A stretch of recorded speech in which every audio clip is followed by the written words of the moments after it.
I request the next Dr. Bipin Kumar as the he's the director of the National ED of National Innovation Foundations. Dr. Bipin Kumar, thank you for being with us. आपने देखा हमने जैसे शुरू किया है और ये आपकी especially National Innovation Foundation has a huge experience of nurturing the local innovations.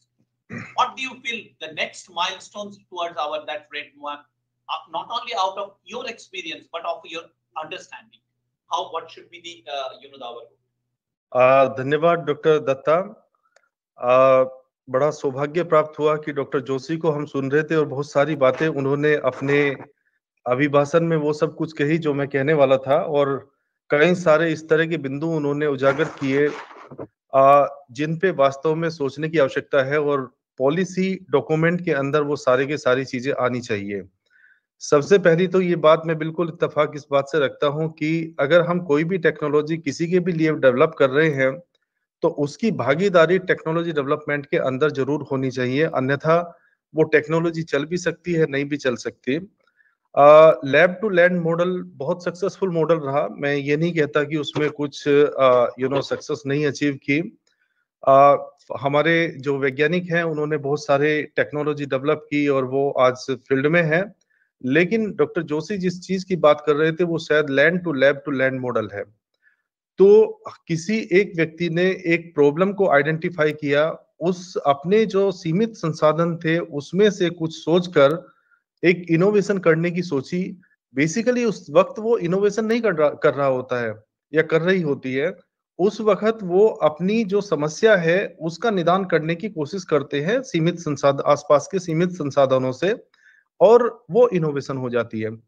लेकिन वो इनोवेशन, जैसे मैं अभी बाकी ग्रुप्स को भी सुन रहा था, उन्होंने बहुत अच्छे, चाहे फूड प्रोसेसिंग के अंदर हो या दूसरी चीजों के अंदर हो, बड़े अच्छी टेक्नोलॉजी और प्रोडक्ट डेवलप करने की कोशिश की। लेकिन यही है कि जिस स्केल पे वो आगे बढ़ने चाहिए उस स्केल पे वो आगे नहीं बढ़ पा रहे। अरुणाचल के जो साथी थे उन्होंने काफी जो प्रॉब्लम्स हैं उनको भी हाईलाइट किया कि क्यों वो आगे नहीं बढ़ पा रहे हैं। तो सबसे पहले तो मैं यही कहूंगा कि कई बार हम जब टेक्नोलॉजी को डेवलप करने की कोशिश करते हैं तो हम अपने आप ही विजुअलाइज कर लेते हैं कि हाँ, इस तरह की प्रॉब्लम रही होंगी, मुझे एक टेक्नोलॉजी डेवलप करनी है और इसको इम्प्लीमेंट कर दूंगा। लेकिन वो अक्सर हम देखते हैं कि वहां पे अलग अलग क्षेत्रों में वो उस तरह की प्रॉब्लम नहीं होती, प्रॉब्लम कुछ और है। तो हमारा जो टेक्नोलॉजी डेवलपमेंट होना चाहिए वो नीड बेस होना चाहिए और उसमें भागीदारी वास्तव में लोगों की होनी चाहिए। मैं आपको एक उदाहरण दूं कि हम लोग एक टेक्नोलॉजी डेवलप कर रहे थे। एक व्यक्ति ने, यहाँ पे एक इनोवेटर ने गुजरात में एक मोटरसाइकिल के पीछे एक पुलाव को बांधा और बुलेट मोटरसाइकिल इस्तेमाल की उसने, और वो उससे खेत जोतने का काम करता था, क्योंकि बड़ा ट्रैक्टर अफोर्ड नहीं कर पाते और मोटरसाइकिल थी तो उसको इस्तेमाल करते हैं। तो वो बड़ी अच्छी थी, इनफैक्ट उसमें इनोवेटिवनेस तो थी क्योंकि वो मल्टीपर्पज टूल था वो ट्रैक्टर के लिए की तरह से ही। तो वहीं हमने कुछ संस्थानों के साथ में उसका बारे में डिस्कशन किया कि इसमें कुछ मूल्य वृद्धि हो जाए, कुछ प्रोडक्ट तैयार हो जाए। तो जब पहला प्रोटोटाइप आया एक संस्थान से, फार्मर्स ने उसको आउटराइटली रिजेक्ट कर दिया। अरे ये तो इतना ब्यूटीफुल है, आप इसको चल भी बहुत अच्छा रहा है, तो आप इसको क्यों रिजेक्ट कर रहे हैं? उन्होंने एक जो चीज आइडेंटिफाई की कि हमारे जो खेत हैं, हम स्मॉल फार्मर हैं और कोई भी डिवाइस इस तरह की जिसका टर्निंग रेडियस बहुत ज्यादा हो हम एक्सेप्ट नहीं कर सकते, क्योंकि उसके जो खेत के कोने हैं वो तो बगैर प्लाइंग के रह जाएंगे। तो सही बात है, अगर हम उनके इनपुट पहले ले लेते तो शायद हमारा काफी समय बच जाता। उसके बाद में हमने कंटिन्यूअसली समुदाय और संस्थानों के साथ मिलकर वो टेक्नोलॉजी डेवलप की, और उसके बाद में आज मुझे बताते हुए खुशी हो रही है कि जो लोकल कम्युनिटी के लोग हैं और उनके आर्टिजन्स को हमने ट्रेनिंग दी, 22,000 वो बुलेट शांति अब तक लोग सिर्फ गुजरात में बेच चुके हैं। तो ये जो छोटे ट्रैक्टर्स हैं उनको भी वो थ्रेड, क्योंकि वहीं पे सुधार लेते हैं, वहीं पे उनको, तो एक जो इसके साथ में ये है कि बनाना एक अलग बात है, बेचना एक अलग बात है, लेकिन उसको मेंटेन करने के लिए लोगों के स्किल डेवलप करना भी बहुत जरूरी है। क्योंकि अगर हम सिर्फ कंपनी के ऊपर डिपेंड करेंगे कि हाँ कोई बाहर से आके हमारी चीजों को सुधारेगा, तो वो चीजें बहुत ज्यादा गांव में चलने वाली नहीं है, क्योंकि कंपनीज उतनी ज्यादा आती जाती नहीं है। तो हमें जो स्किल डेवलपमेंट की ट्रेनिंग है वो लोगों को देनी चाहिए। और डॉक्टर जोशी ने एक बड़ी अच्छी बात की कि कई बार हमारी बैंडविड्थ तो यहाँ है और हम कोशिश कर रहे हैं कोई एक टेक्नोलॉजी ऐसी जिसको लोकल लोग समझ ही नहीं पाते। तो सबसे पहले मैं ये कहूंगा, इसमें थोड़ा सा, इसमें मेरा विचार थोड़ा सा अलग है डॉक्टर जोशी, की उस तरह की टेक्नोलॉजी को हम लाख तो सकते हैं, लेकिन सबसे पहले हम उन लोगों को तैयार कर लें जो उन टेक्नोलॉजी को रख रखाव और उनको ठीक करने के लिए सक्षम होंगे।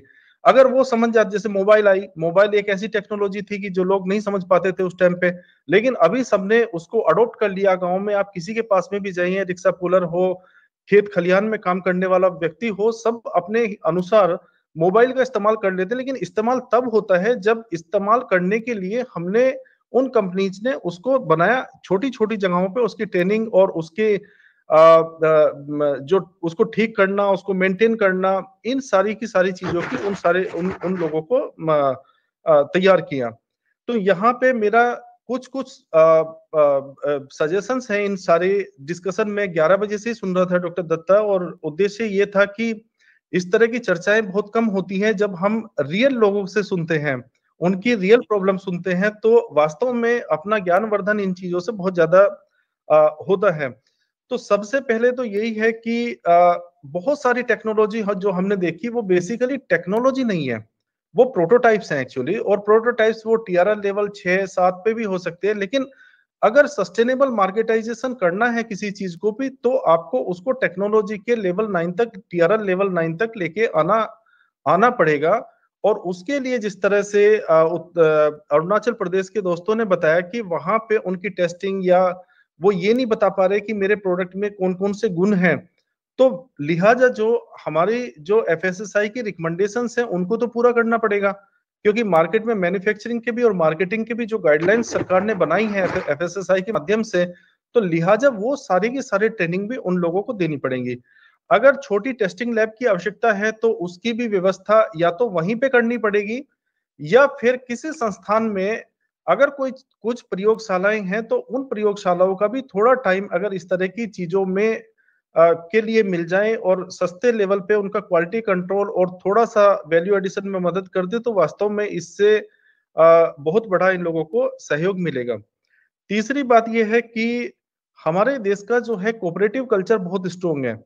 हमें नेटवर्किंग और कोऑपरेटिव कल्चर के लिए के ऊपर थोड़ा सा और फोकस रखना पड़ेगा। अगर मान लो अमूल का बन सकता है, लिज्जत पापड़ का बन सकता है, तो डेफिनेटली इन सारी टेक्नोलॉजीज के लिए भी अगर सिस्टमेटिक तरीके से काम किया जाए तो हम कोऑपरेटिव माध्यम से आगे बढ़ सकते हैं। एक चीज और भी मैंने आइडेंटिफाई की कि एक व्यक्ति ने एक प्रोडक्ट बनाया, दूसरे ने दूसरा प्रोडक्ट बनाया। अगर वो प्रोडक्ट अच्छे हैं तो वास्तव में मैं आपका प्रोडक्ट बेचता हूं, आप मेरा प्रोडक्ट बेचे, तो ये भी एक माध्यम डॉक्टर जोशी ने भी बड़ा अच्छे से बताया कि हमें अपना बाजार तक ले जाने के लिए भी इनोवेशन करनी पड़ेगी। जो ई प्लेटफॉर्म है, शायद हमारे प्रोडक्ट उतने अट्रैक्टिव ना हो, या उनका सप्लाई चेन इस तरह से ना बन सके कि वो गांव में से लेके इमीडिएटली नहीं हो सके, कि इस तरह की जो सेमिनार्स हर रोज हों और उन लोगों को भी हम बुलाए जो उस तरह की सप्लाई चेन में इन्वॉल्व हैं, तो शायद वो बना पाएंगे। लेकिन अभी हम कुछ इनोवेशन इस तरह की अपने प्रोसेस के अंदर भी करें और उन सारी चीजों को बेचें जो हमारी स्ट्रेंथ है। क्योंकि कई बार इन ये प्रोडक्ट बनाए डेफिनेटली ट्रेडिशनल नॉलेज बेस्ड ही है, उसमें से कुछ तो उसकी हाईलाइट रही होगी कि डायबिटीज को कम करता है या इसमें इम्यूनिटी बढ़ाता है या दूसरी चीजें हैं, तो उन चीजों को भी अगर हम हाईलाइट करें, लेकिन हाईलाइट करने से पहले उसका अगर कुछ प्रमाण है तो वो भी जो है साइंटिफिक प्रमाण को भी उसके ऊपर हम लिखें। वो प्रमाण दो तरह से हो सकता है, एक तो हम खुद टेस्ट कराएं, और दूसरा जो उसके अंदर इंग्रेडिएंट हैं, अगर उसके जो रेफरेंसेस ऑलरेडी अच्छे जर्नल्स के अंदर हैं तो हम उनको भी साइट करके प्रमाण कर सकते हैं कि ठीक है, ये तो बहुत सारी जगह रिसर्च, ये इंग्रेडिएंट का ये इस्तेमाल हो सकता है। तो उस तरह की अगर हम इनके लिए थोड़ी सी कैपेसिटी बिल्डिंग की वर्कशॉप करें तो शायद इन लोगों को उसका थोड़ा सा फायदा हो जाएगा। अवेयरनेस बिल्डिंग प्रोग्राम उनके साथ में करें, और थोड़ा एक और भी चीज है कि क्वालिटी कंट्रोल के ऊपर थोड़ा फोकस करें, क्योंकि मैनी टाइम हमें कंज्यूमर की भी बात देखनी पड़ेगी। कई बार कंज्यूमर्स टेक्नोलॉजी तो ले लेता है, प्रोडक्ट ले लेता है, लेकिन बाद में पता चलता है कि वो उतने अच्छे नहीं निकले जितने उनको एक्सपेक्टेशंस थी। तो वास्तव में हमारी साइंस एंड टेक्नोलॉजी की इंटरवेंशन से जो भी टेक्नोलॉजी मार्केट तक पहुंच रही है, उसके क्वालिटी कंट्रोल का एक मैकेनिज्म हम लोग बना लें, तो वास्तव में इससे बहुत बड़ी सहायता होगी। और मुझे लगता है कि बहुत सारी टेक्नोलॉजी जो इस स्तर पे धीरे धीरे करके आ रही हैं, उनको एक फॉर्मल तरीके से एक मार्केट तक पहुंचने की और उसकी सस्टेनेबिलिटी के लिए एक रास्ता मिलेगा। और जो ये लोग कह रहे हैं कि इनको एम्प्लॉयमेंट गांव के अंदर चाहिए, तो वास्तव में वो एम्प्लॉयमेंट भी गांव के अंदर मिल पाएगा, क्योंकि कोई भी व्यक्ति गांव के अंदर तभी रहेगा जब उसके पास में संसाधन हो, उसकी आय के साधन हो, उसको शिक्षा मिले, उसको रोजगार मिले, और उसके उसको जो हेल्थ प्रॉब्लम्स हैं उनके लिए जो अस्पताल या उस तरह की जो ट्रीटमेंट्स वगैरह हैं वो गांव के अंदर मिल जाए। तो डेफिनेटली गांव से बाहर कोई नहीं जाना चाहता, क्योंकि जो हवा, जो पानी, जो शुद्ध वातावरण गांव में मिलता है, वो वास्तव में शहर के अंदर नहीं मिलते, और ये गांव के लोग भी बखूबी जानते हैं। तो अगर गांव में वो 5,000 रुपए भी जनरेट कर रहे, तो definitely take it from me that they will never get attracted by 15,000 rupees job actually in the city. So these points are there from me, in fact, for in any of the things, in fact, because we do have lots of technology which are value added. If you want to take it to different NGOs or your network, we would be very happy to offer those technologies to them. In capacity building also, if you need our help is required, then we would be very happy to provide those help to these people. Thank you very much. बहुत बहुत धन्यवाद doctor Vipin Kumar ji. और I think मुझे हमें अभी हम discuss कर रहे थे डॉक्टर सिंह के साथ कि ये जो शुरुआत हमने की है, इसके किसी के हेल्प के नहीं, ये हमें इकट्ठा मिलके एक आंदोलन की तौर पे हमारे साइड से लोगों के साथ मिलके काम करने की एक प्लेटफॉर्म हमने जो तैयार किया, उसी को आगे ले जाना है। और हमें रियली आत्मनिर्भरता लेना है, तो हमें अपना लोगों का जो जो जो जो जरूरत है वो अपनी तौर से समझनी जरूरत है। और मुझे तो कभी-कभी लगता है कि हमारे जो टेक्नोलॉजी डेवलपमेंट की हम बात करते हैं, हमारे एक दूसरा टेक्नोलॉजी रेडीनेस लेवल चाहिए, क्योंकि अभी जो टीआरएल लेवल हम यूज करते हैं, these are for very high level of the technology and this is being developed by NASA. They do not understand that what our societal level development needs, which needs a different equity and inclusion scale. So the equity and inclusion is never included into the technology readiness level the index, and I believe this is all of our responsibility to develop that for the majority of our the community. बहुत बहुत धन्यवाद विपिन कुमार जी।